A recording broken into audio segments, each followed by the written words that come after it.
خوبصورت طریقے سے ایک ربائی میں کہا ہے نا کہ زمن بر صوفی و ملا سلام ہے کہ پیغام خدا گفتند مارا اللہ کہ میں اب صوفی و ملا پہ سلام کہتا ہوں کہ مجھے اللہ کا بلے تعویل شان در حیرت انداخت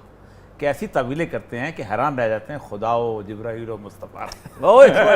وہ بھی حیران ہے یہ تخیل دیکھیں ان کا اور دیکھیں میں آپ سے اللہ کہتا ہے میں نے تو یہ کہا نہیں تھا جبریل کہتا ہے میں لے کے نہیں آیا آج دین کی تعویلیں ایسی ہو رہی ہیں اب دیکھیں آپ اندازہ کریں کہ آپ نوجوان کو گمراہ کرنے کے لیے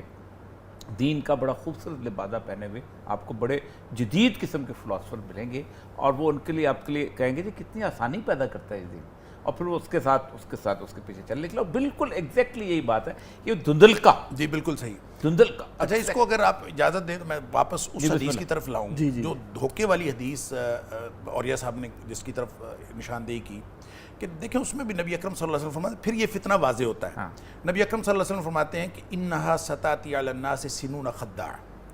دھوکے کا دور آئے گا دھوکے کے سال آئے گا اب اس میں الفاظ کیا ہیں کہ یصدق فیہ الکاذب ویکذب فیہ الصادق اب ویؤتمن فیہ الخائن ویخون فیہ الامین اب اس میں ایک تو یہ ہے کہ سچے کو جھوٹا سمجھا جائے گا ایک معنی تو اس کا یہی ہے اور جھوٹے کو سچا امانت دار کو بددیانت اور بددیانت کو امانت دار ایک تو اس کا معنی یہی ہے دوسرا معنی اس کا یہ ہے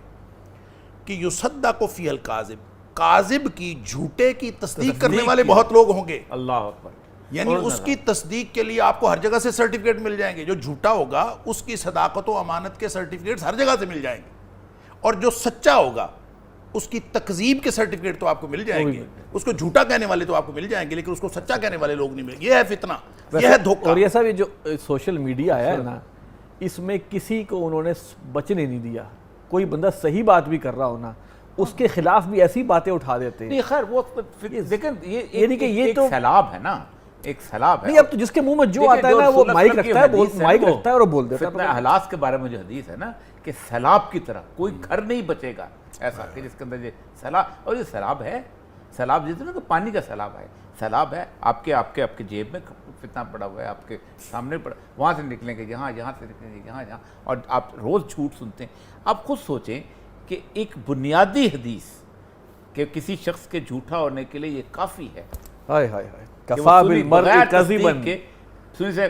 کون ہے جو آج کوئی ایسی چیز اس کے ہاتھ میں آئے اور آگے نہیں پھیلاتا اس میں کسی کی بلا تفریق کفا بالمرء کذبا کفا بالمرء کذبا یحدث بکل ما سمع ایڈٹ کر لینا یار کفا بالمرء کذبا یحدث بکل ما سمع جو سنے وہ آگے بیان کرتے کافی ہے اس کے جھوٹا ہونے کے لیے کافی ہے کوئی اور سرٹیفکیٹ کی ضرورت نہیں ہے شیئر بغیر تحقیق کیے اچھا پھر اگر کسی صاحب ایمان سے پوچھو جو اچھا نیک ہے کہ بھائی میں نے تو اس لیے بھیجا تھا کہ تصدیق ہو جائے گی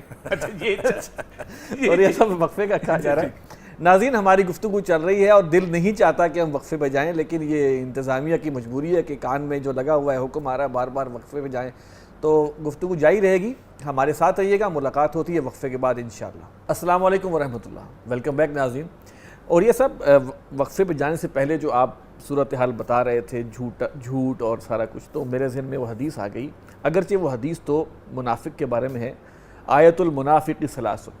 منافق کی 3 نشانیاں ہیں اور ایک حدیث میں 4 نشانیاں ہیں اذا حدث کذب جب بولے جھوٹ بولے واذا وعد اخلف جب وعدہ کرے خلاف ورزی کرے واذا اؤتمن خان جب امانت دار بنایا جائے تو خیانت کرے اور ہے وَإِذَا خَاصَمَ فَجَرَ جب کوئی گفتگو یا لڑائی ہو تو وہ آپے سے باہر ہو جائے یہ ہم سکین یہ لے لیں اور سکین کر لیں اپنا ہمارا جدید نظام ہے نا کاروبار کا جو سارے کا سارا سسٹم ہے وہ سارے کا سارا جو ہے وہ دھوکے کی بنیاد پہ چلتا ہے مطلب رسول اللہ صلی اللہ علیہ وسلم نے فرمایا کہ تم مال کی خامیاں بتاؤ بیچنے سے پہلے ورنہ تم حرام کما رہے کوئی شخص دوائی تک کے سائیڈ ایفیکٹس نہیں بتائے جاتے باقی تو دور کی بات ہے نیٹ پہ دیکھنے پڑتے ہیں اور لائن لگی ہوتی ہے 200 سال کے بعد بتاتے ہیں آ کے کہ ہم نے فلاں دوائی جو بیچی تھی اس کے سائیڈ ایفیکٹ سے یہ ہو گیا تھا میں صرف باقی عام چیزوں کی تو بہت پورے کا پورا کاروبار جو ہے دھوکے پہ بیس کرتا ہے شائن پہ بیس کرتا ہے خاتون کی تصویر دکھائی اور اس کے ساتھ سامان بیچ دیا تو ایک ملمہ کاری اور ایک فریب اور ایک جھوٹ جھوٹ کی پوری پوری عمارت کھڑی کی گئی ہوئی. اس کی بنیادی وجہ پتہ کیا ہے؟ اس کی بنیادی وجہ یہ ہے کہ گزشتہ 100 سال کی جو تہذیب ہے، جو جس کو ہم کہتے ہیں کہ واقعی فتن کا دور ہے، اس تہذیب کا مطمع نظر اور اس کی اچیومنٹ جو ہے وہ سکسیس آف دا ورلڈ. قل هل ننبئكم بالاخسرین اعمالا الذين ضل سعيهم في الحیات الدنیا وهم يحسبون انهم يحسنون صنعا. ایگزیکٹلی جو گھومتی ہے اس کے ارد گرد. ایک آدمی سکسیسفل نہیں ہے جس نے اپنی امپائر سے 15 امپائرز نہیں بلڈ کی.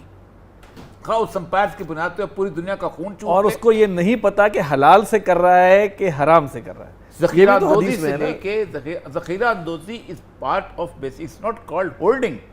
یہ بنیادی طور پہ کہا جاتا ہے کہ یہ ٹرانزیکشنل سٹے ہے.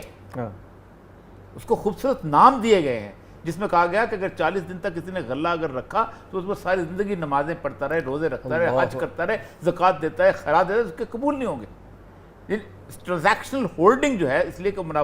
کیونکہ اس پورے کے پورا سسٹم بنا دیا گیا ہے کہ ہم نے آخرت کا کوئی تصور نہیں. اسی لیے سب سے پہلی بات جو ہمارا طبقہ بھی ہم سے پوچھتا ہے، بتاؤ ہم اللہ کو اگر مان لیں گے تو ہمیں دنیا میں کیا ملے گا؟ دنیا میں کیسے رہیں گے؟ خوشحال پاکستان چاہتے ہیں ہم، اسلامی نظام لائیں گے تو خوشحال پاکستان. کس رسول نے آگے کہا کہ تم اگر دین قبول کرو گے تم خوشحال ہو جاؤ؟ کیا کوئی کبھی دعوت تھی؟ کوئی کسی نے بھی نہیں دی. لیکن بنیادی طور پہ ایسے آپ نے فرمایا نا کہ ہم نے کاٹ دیا نا پورے سسٹم نے آخرت کو یوں نکال کے رکھ دیا. اسی لیے ہم ریاست مدینہ کا تصور بھی ناروے سے لے کے آتے ہیں، بیچ میں دھو کے لے آتے ہیں. وہ دیکھیں انہوں نے یہ عمل کیا تو کتنے سکسیسفل. نہیں سکسیسفل بھی ہوئے تو کیا تم اس کو نہیں مانو گے؟ لا یغرنک تقلب الذین کفروا فی البلاد کی جو آیت ہے کہ اسی بات پہ ہے کہ تم کافروں کا چلنا پھرنا جو ہے دھوکے میں ڈال. اصل مسئلہ یہ ہے کہ ہم اس سسٹم کے غلام ہو چکے ہیں. نہیں، ہم عادی ہو چکے ہیں. ڈاکٹر صاحب میں اس میں شامل کر جاؤں کہ ہمارا جو ڈی سینسٹائزیشن کی جو آپ نے بات کی ہے یہ بہت اہم بات ہے. یعنی کہ اس وقت سچ بات یہ ہے کہ ہم اگر دین کی بات کرتے ہیں، پردے کی بات کرتے ہیں، حیا کی بات کرتے ہیں، ایمانداری کی بات کرتے ہیں تو لوگ کہتے ہیں تم پتہ نہیں کس زمانے کی بات کر رہے ہو، ٹیکس چوری نہیں کریں گے تو ہم سروائیو کیسے کریں گے؟ اب یہ جو پردہ وردہ تو یہ تو ایک عرب کلچر تھا اس کے وقت تھا، اب تو یہ تو ہے ہی نہیں، مخلوط معاشرت بھی ہے. اور پھر وہ لوگ کہتے نہیں جی آپ کا اور دین ہے، لکم دینکم ولی دین، ہمارا دین اور ہے. یہ ڈین سینسٹائزیشن جو ہوئی ہے یہ بڑی ایک لمبی، میں سمجھتا ہوں اس کے پیچھے پوری ایک کار فرمائی ہے. کیسے اس سے نکلا جائے گا؟ دیکھیں جو باقی چیزیں ہیں نا تاریخ میں کیسے کیسے ہوا ہے اور کیسے ہم دین سے نکل کے دنیا کو ترجیح بنا بیٹھے ہیں، میں یہ سمجھتا ہوں کہ جہاں سے آپ نے بات شروع کی تھی 2 چیزیں ہمارے زیر بحث ہیں، ان کو آپ الگ الگ دیکھ لیں گے تو آپ کو یہ پوری فلسفی سمجھ آ جائے گی، نظام زندگی سمجھ آ جائے گی. دیکھیں ایک ہے جھوٹ اور ایک ہے دھوکہ. یہ دونوں میں فرق ہے. جھوٹ اور چیز ہے، دھوکہ اور چیز ہے. ٹھیک. جھوٹ بول کے بھی بعض اوقات دھوکہ دیا جاتا ہے، بعض اوقات سچ بول کے بھی دھوکہ دیا جاتا ہے. ہر سچی بات سیدھی بات نہیں ہوتی. ہر سچی بات سیدھی بات نہیں ہوتی. وقولوا قولا سدیدا کا یہی مطلب ہے کہ بات سیدھی کیا کرو. اور سیدھی بات وہ ہوتی ہے جو ابلاغ بھی وہی ہو جو اصل بات ہے اسی کا ابلاغ دوسرے تک ہو جائے. اور اگر آپ کوئی ایسی الٹی بات کرتے ہیں جو جھوٹ تو نہیں ہے لیکن ابلاغ صحیح نہیں ہو رہا تو اس کا مطلب ہے پھر بھی آپ غلط فہمی کریٹ کریں گے. غلط فہمی کریٹ کریں. اچھا اب دین نے دونوں باتوں کو الگ الگ ایڈریس کیا ہے. جھوٹ کو الگ ایڈریس کیا ہے، دھوکے کو الگ ایڈریس کیا ہے. اب جہاں بات کرتے ہیں اس حدیث کی کہ وہ اس میں دھوکے کی بات بھی ہے کہ دھوکے کے